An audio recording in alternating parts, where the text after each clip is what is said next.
Shinor ST સમાજ દ્વારા શિનોર મામલતદારને આવેદનપત્ર આપવામાં આવ્યું. સમસ્ત શિનોર એસટી સમાજ દ્વારા શિનોર મામલતદારને આવેદનપત્ર આપવામાં આવ્યું.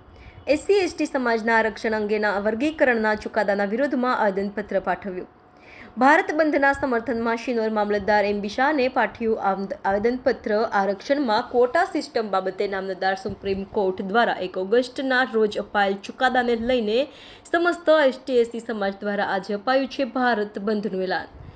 બોલો એ બોલો, જય ભીમ બોલો, અનામત કોટા સિસ્ટમ બંધ કરોના સૂત્રોચ્ચાર સાથે આવેદનપત્ર પાઠવવામાં આવ્યું. શિનોર તાલુકા સેવા સદન કચેરી ખાતે કોઈ અનિચ્છનીય બનાવ ન બને તેના ભાગરૂપે પોલીસ બંદોબસ્ત ગોઠવાયો. સમસ્ત ST/ST સમાજ શિનોરના આગેવાનો ઉપસ્થિત રહ્યા. રિપોર્ટર કુણાલ દરજી, વાન ન્યૂઝ, શિનોર.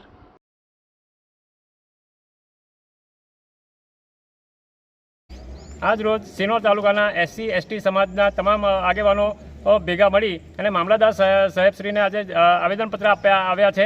અને એમાં ખાસ કરીને એ મુદ્દો છે કે પહેલી ઓગસ્ટે સુપ્રીમ કોર્ટ દ્વારા જે ચુકાદો આપવામાં આવે છે અને એની અંદર અનામતના અંદર વર્ગીકરણનો જે ચુકાદો આપવામાં આવે છે એ વર્ગીકરણના મુદ્દાથી એ SC/ST સમાજના લોકોને એક વસ્તુ ધ્યાન પર આવે છે કે આ બિલ પસાર થવાથી સમાજની અંદરના સમાજની અંદર ભાગલા પડશે અને એ ભાગલા પડવાથી સમાજ વેરવિખેર થશે તેવી ભીતિ પણ સતાવી રહી છે. ઘણા દિવસથી આ બિલ મુદ્દે લોકો હોબાળો મચાવી રહ્યા છે, જ્યારે સરકારને હજુ પણ એની ઊંઘ ઉડતી નથી. તો આજે ભારત બંધનું એલાન પણ આપવામાં આવ્યું છે ઘણા સંગઠનો દ્વારા. અને હજુ પણ આ મુદ્દે જો સરકાર પાછું પાણી નહીં કરે તો આવતા દિવસોની અંદર આનાથી પણ ઉગ્ર આંદોલનો કરવામાં આવશે એવી અમે એક મામલતદાર દ્વારા સરકારશ્રીને વિનંતી કરવા આવ્યા છીએ. Subscribe now and press the bell icon.